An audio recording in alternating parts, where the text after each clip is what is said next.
this is Veritas Aequitas.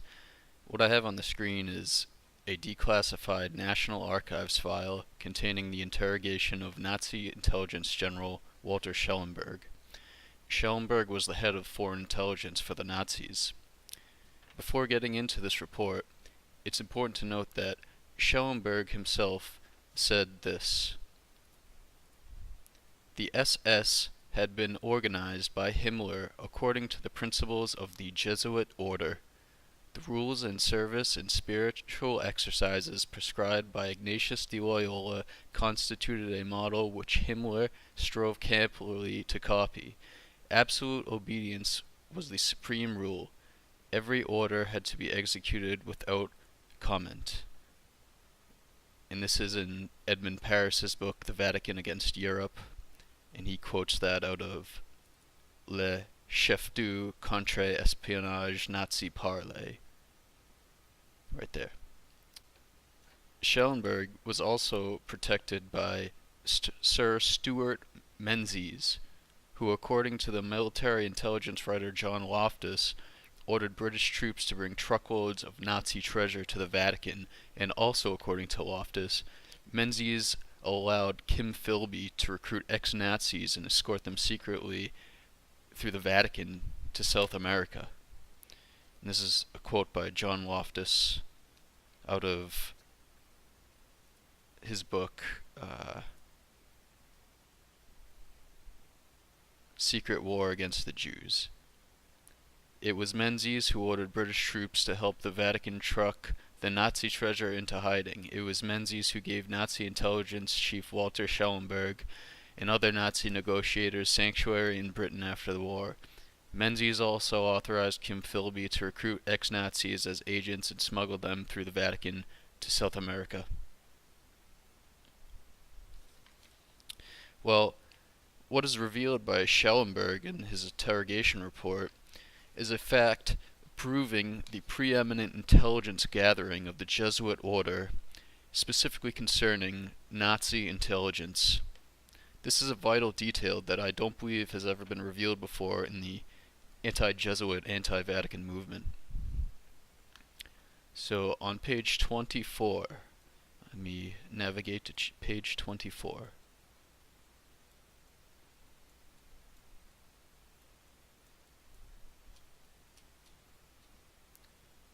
Okay, page 24.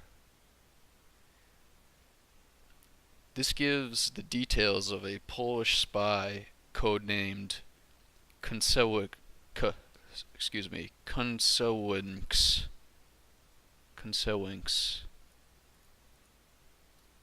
along with two other Poles working jointly for Poland and for the Japanese. Konsewinks was arrested in the Berlin Tiergarten at the very moment when he handed to the cook, who was also another spy, a parcel which he had brought with him from Warsaw. The chief of the Polish desk of Abteilung III of the RSHA was then Kubicki, who collaborated with Rolander, who then worked in 3F of Canaris's Abwehr. The parcel which Konsewinks had handed to the cook, who had received it on behalf of the Japanese, contained toothpaste and a clothes brush, which in turn contained microphotographs embracing the whole of a German invasion preparations against Russia. These photographs, when enlarged, later filled not less than 3 volumes. They had been made by the Polish professor in Warsaw.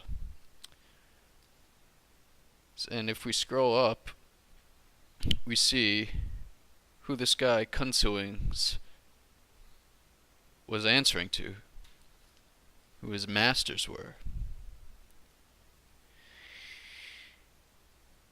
At the start of the section here, it says, Schellenberg gave a detailed account of the case concerning the Pole, Konsewinks, who with 2 other Poles worked against the Russians for the Japanese, and provided their taskmasters with the complete German invasion plan against Russia.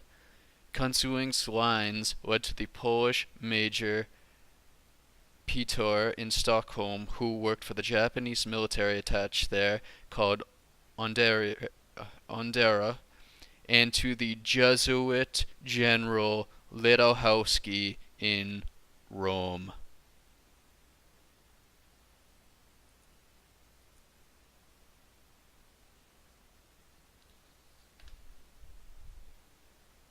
So the Jesuit general had access down to the smallest detail of the whole plan of the German invasion of Russia.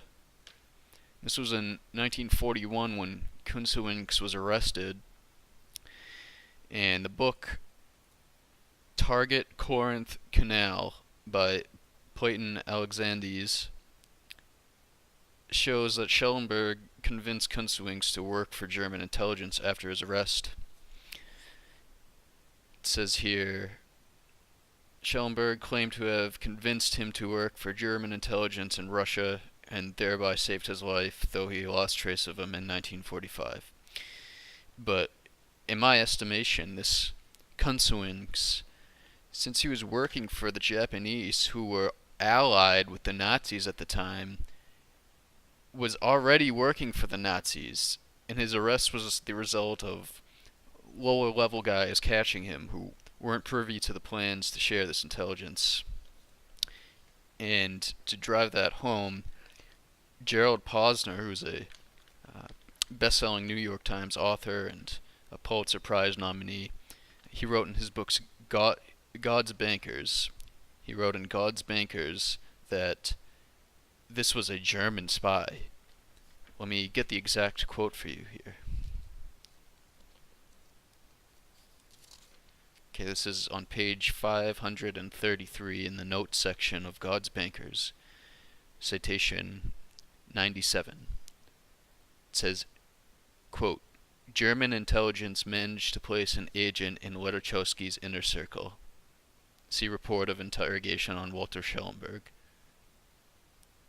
So, that aligns with my contention that Kunzewinks was already working for the Nazis to give intelligence to the Jesuit general. Just to be comprehensive, here's some other sources that write about Ledachowski receiving the German invasion plans of Russia.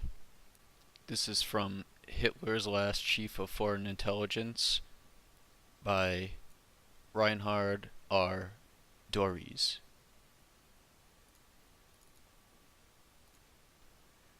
It says in Stockholm it was delivered to the Japanese military attaché on Odera, from whence it was forwarded by a certain Polish intelligence liaison officer called Peter to the center of the Polish resistance movement in Stockholm.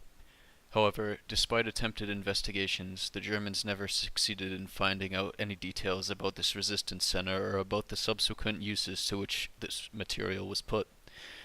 In Rome, the intelligence material was passed to the Jesuit general Ledachowski, and at the time it was assumed that it was required for the Vatican intelligence service, but here again nothing definite was established. And here's another book, also by Reinhard Dories, called Hitler's Intelligence Chief, Walter Schellenberg. It says, besides the Poles in Germany, in Sweden, and the Japanese, there was a further, though slightly more unusual recipient of the information, these plans of the invasion, namely the Jesuit general Władimir Ledachowski in Rome.